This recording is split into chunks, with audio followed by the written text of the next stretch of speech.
Dengan berbagai macam alasan, banyak orang berkeinginan untuk menjalankan intermittent fasting.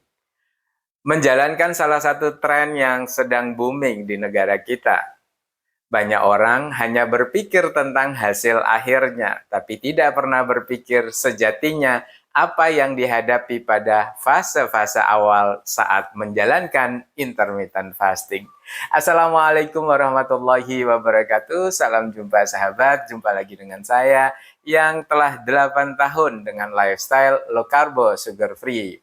Pada lifestylemu kali ini saya ingin sharing tentang keluhan-keluhan umum saat fase awal menjalankan intermittent fasting. So, tonton video ini hingga akhir, hingga kita dapat memahami persoalan-persoalan umum yang muncul saat menjalankan intermittent fasting di fase awal. Ada fenomena menarik di masyarakat kita saat ini, terutama pada kalangan muda dan beberapa kelompok komunitas tertentu. Ya, intermittent fasting. Intermittent fasting sedang digandrungi dan bahkan banyak orang berangan-angan dan bercita-cita ingin menjalankannya sebagai bagian dari gaya hidup. Intermittent fasting sejatinya adalah jeda waktu makan yang umumnya menggunakan pola 16/8. Artinya ada waktu tidak makan atau jeda makan di 16 jam dan makan dalam 8 jam. Banyak orang hanya berpikir hasil akhirnya, namun tidak mengetahui sejatinya apa yang dihadapi dan keluhan-keluhan apa saja yang dialami di saat masa awal. Sehingga banyak yang berguguran di hari pertama. Membayangkan hasil akhir dari sebuah proses adalah kebiasaan kita. Hal-hal manis akan menjadi bumbu dan penyemangat tersendiri bagi kita yang akan menjalankan aktivitas tertentu atau rutinitas baru. Sama halnya dengan intermittent fasting. Banyak orang memperhatikan dan melihat hasil akhirnya, namun tidak pernah mengetahui sejatinya apa yang terjadi saat menjalankan sebuah tren baru ini. Ya, memang hasil akhir tidak akan bisa dihianati, dan namun pemahaman yang kurang terkait dengan objek yang akan kita jalani ini menjadi sebuah persoalan. Mendapatkan hasil akhir dari sebuah proses intermittent fasting pasti, namun mengimbangi dan menjalaninya dengan pendekatan tertentu akan mendukung hal ini. Tidak sedikit loh orang yang menjalankan intermittent fasting namun tidak mendapatkan apapun dari proses dan aktivitas intermittent fasting yang dilakukan. Banyak hal yang menyebabkannya. Salah satunya adalah minimnya pemahaman tentang efek dan keluhan yang timbul dalam melakukan intermittent fasting. Nah, berikut ini adalah beberapa keluhan umum yang bakal terjadi di saat kita menjalankan intermittent fasting pada periode dan fase awal. Yang pertama adalah keluhan lapar yang berlebihan. Ingat, pada sebelum saatnya kita melakukan intermittent fasting, tubuh kita bekerja dengan menggunakan glukosa yang merupakan hasil olahan dari karbohidrat yang kita suplai setiap harinya dengan jadwal makan yang cukup ketat. So, keluhan lapar berlebihan akan mesti didapatkan dan dirasakan oleh siapapun yang baru pertama kali menjalankan intermittent fasting. Waktu makan kita yang ketat sebelumnya bahkan 3 kali, sekarang kita masuk kepada jeda waktu. Kita dalam 16 jam tidak mengkonsumsi apapun, sehingga rasa lapar kita akan tetap muncul dan bahkan bisa jadi menggila. Untuk itu, mengatasinya, silakan minum air hangat. Kalau memang suka kopi, seruput kopi di saat jendela jeda makan ini.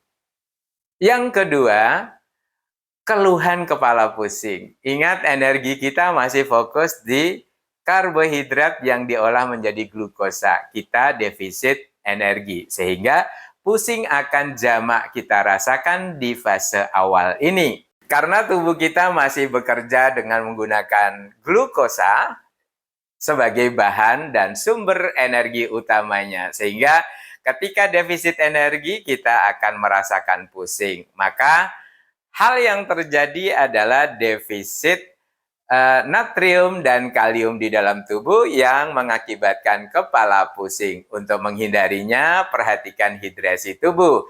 Bila memungkinkan, campurkan Himalaya salt atau garam Himalaya atau garam pink di dalam minuman kita. 1 gelas air minum dicampur dengan setengah sendok teh garam Himalaya. Bila tidak memiliki garam Himalaya, boleh menggunakan garam krosok.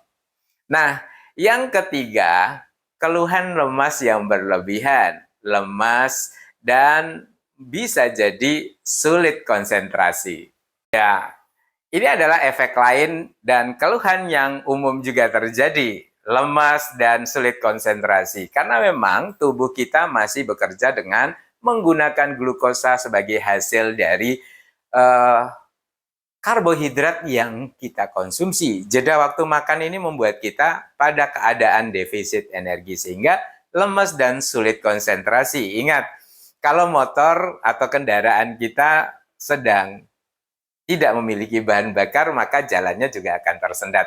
Demikian juga dengan otak kita. Tapi jangan khawatir. Atasi persoalan ini dengan beberapa hal.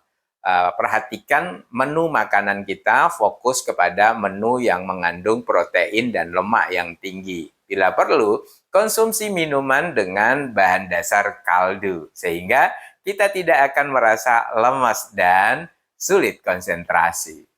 Yang keempat atau yang selanjutnya, keluhan yang umum terjadi adalah konstipasi atau sembelit. Nah, hal ini lumrah, nggak usah terlalu khawatir dan risau, karena memang kita di jendela makan ini kan kita tidak mengkonsumsi apapun, terutama yang mengandungi serat. Namun, jangan khawatir dan jangan membuat kita gentar.